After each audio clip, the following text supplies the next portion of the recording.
promotional long-form commercials starring Rosanna Cash. She's a daughter of the American icon, legend Johnny Cash. The video we wanted to sort of create was to sort of counter the negativity and sort of the isolationism that has sort of taken over during the previous administration to the Obama administration. We use country music, which is uniquely, united from America. That sort of longing sentiment, that emotion, we really were very clear that we felt that would begin to sort of tap something inside of people rather than just be giving them information about our country. We avoided this sort of the cliche, the Statue of Liberty, the Golden Gate Bridge, etc., because we felt like the media had already promoted that actively, and it really didn't show all of what America is. And because this campaign was designed to promote all 50 states, we also had to be very, very cognizant of the fact that we had to show everything we could. By the way, we have many other spots that show even more of what you saw, but what you hopefully saw is a huge sort of variation of what you can do in the United States. This was about the boundless possibilities that one can find in the United States in stirring one's imagination to help you find your dream. We did not want to reinforce the stereotypes, as I mentioned. Finally, we noticed how much people, I hope you noticed how much people were the focal point of this commercial. It's really all about the people. And by the way, my experience over the past 5 days in Israel has been exactly that. And I think most destinations don't focus on that to the degree that they should. Hopefully you noticed that not only were they focused, but we had Latinos, Asians, African Americans, a biracial couple celebrating their wedding, a gay couple, which is so interesting. I will talk about, there was that one moment that you saw where a man was in the embrace of another man. I had to appear in front of Congress to sort of defend the fact that we should be showing sort of the LGBT community. Whereas a country like Israel has celebrated with gay pride, I would say you become the sort of the center of gay activity. And Hila and I have talked about this many times, and Mayor Huldai. This is such an advanced thing that you would think that, again, the perception reality about what Israel is versus in America, where now we're only coming to sort of accept in ways things that you as a country have had for much longer than we have. The results of the Land of Dreams and the brand efforts have already begun to show a tremendous success. By the end of 2014, our marketing efforts generated 2 million more incremental visitors, about $6.5 billion in spending for that year alone, created 50,000 jobs, and we've expanded the marketing to now from 8 to 14 markets. And in 2015, the US visitation was up about 3%, which is quite a lot under the economic situation. Of course, there's still much to do to reverse the negative momentum of the post-9/11 years. And sadly, the current election rhetoric is threatening to undo much of that from my point of view. But I think the purpose of the conversation today, as you can see, is our intentions, what our intentions were. And I'm proud that the work has had the impact and continues to have that. Now, of course, no other area in the country felt the impact of 9/11 more than New York City. And when Mike Bloomberg recruited me, after I had sold my company to lead the New York City's marketing efforts, we were still reeling from that horrific event. Mayor Bloomberg was in the midst of a painful rebuild of downtown, while also focusing on aggressively developing and supporting all of the 5 boroughs of New York City. He asked me to, and we did establish the new NYC & Company, which combined all the marketing under one organization, and to support all of these efforts.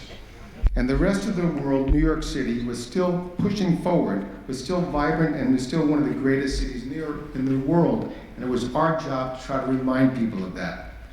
We are a safe city, a strong city, a city that welcomes everyone, and a city that, very importantly, was open for business. And I think that the last point is a particularly important one.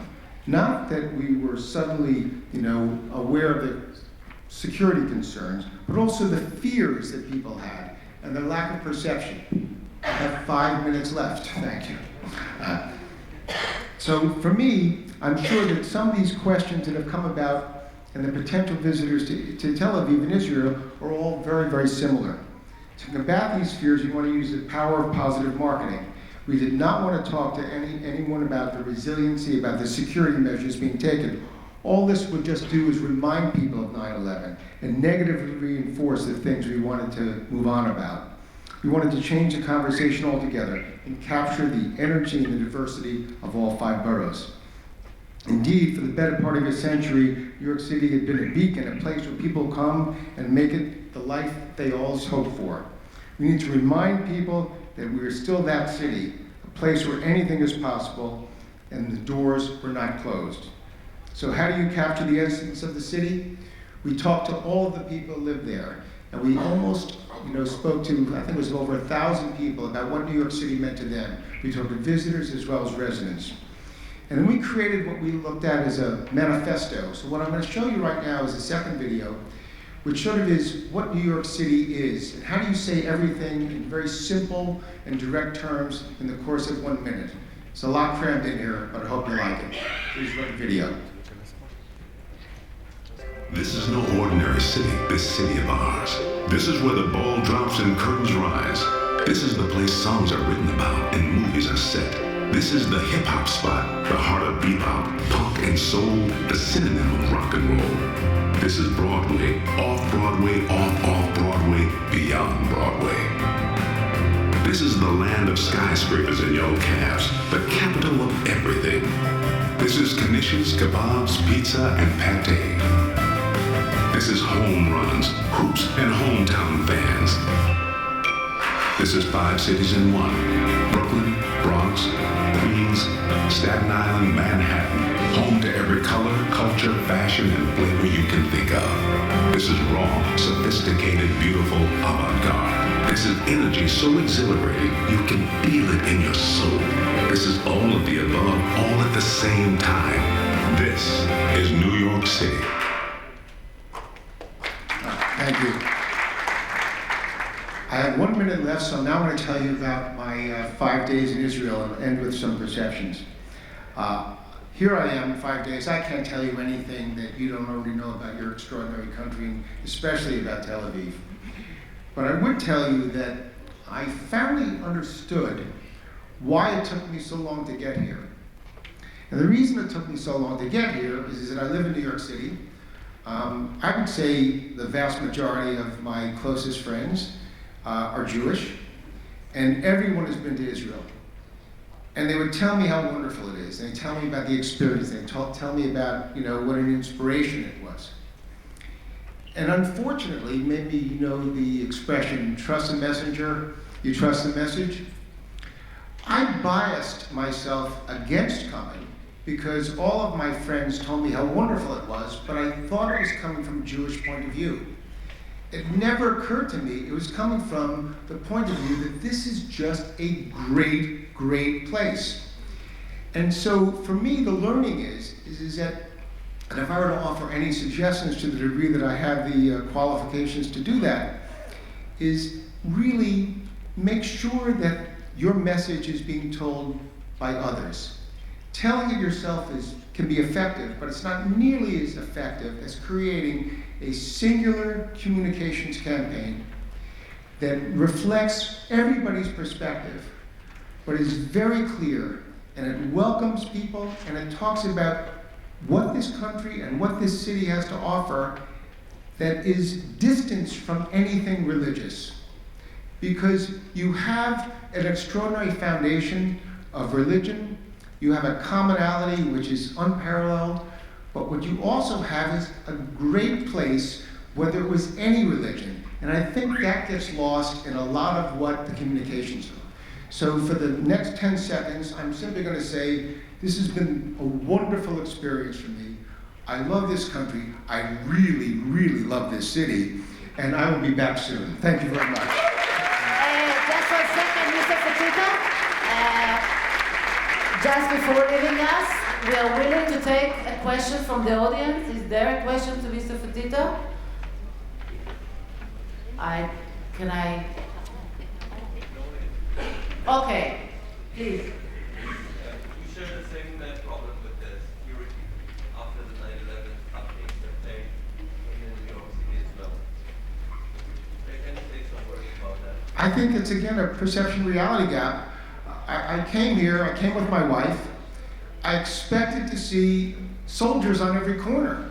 In Tel Aviv, there's not even a recognition that there's an issue. Just being yourselves, you know, as Hila says, being normal, that is the best possible way of demonstrating what a safe, vibrant city this is. And again, it's the media. Problem, I don't know about you, I'm watching television while I'm in the hotel room, and I'm watching the news, and everything is about the elections in New York. And I look at this and I think, I can't believe we have so many assholes in our country that are just talking like this. And it's got nothing to do with the truth. And therefore, I think, as it relates to Israel, you have to be yourselves, but you also have to have that singular voice to fight the media, because the media is always going to go for the negative. And you know what? Another incident will happen in Israel, there's no question. Another incident's going to happen in the United States. But the fact of the matter is just being and acting normal is the best revenge. And I think that, frankly, I think Tel Aviv in particular has done an amazing job at that. Thank you so much. Thank you so much. Please come again. We really need you here. So we have a very important subject to tackle, and we do have the best moderator to do it. And we want to know how to market to the mass. Mass marketing is something that we really should explore and learn how to do, because the future of tourism lies very much in the mass marketing. So I would like to invite our moderator.